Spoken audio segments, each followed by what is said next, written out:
బ్రహ్మోత్సవాలు ఘనంగా జరుగుతున్నాయి. రెండో రోజు స్వామివారు గరుడ పతాకాన్ని స్తంభంపై ఆవిష్కరించి గరుత్మంతుడికి నైవేద్యం సమర్పించారు. ఆ నైవేద్యాన్ని సంతానం లేని స్త్రీలకు వితరణ చేశారు. స్వామివారిని దర్శించుకునేందుకు భక్తులు భారీగా తరలివస్తున్నారు.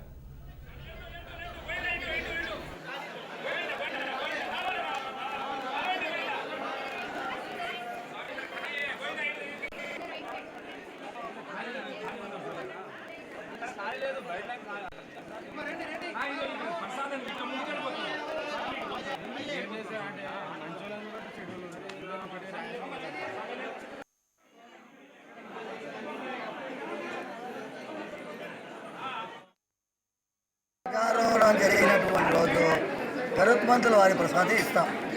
ఇవాళ రోజు గరుత్మంతుల వారికి ధ్వజారోహణ జరిగింది. బ్రహ్మోత్సవాల ప్రారంభం రోజు బ్రహ్మాండమైనటువంటి అనుగ్రహం వీళ్ళకు ఉంటుంది.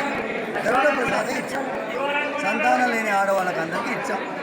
ఇప్పటివరకు దాదాపు 3000 మంది ఇచ్చాం. సంతోషంగా తీసుకొని పోయారు. యా స్త్రీ పిండమష్టాది తా స్త్రీ పుత్రవతి.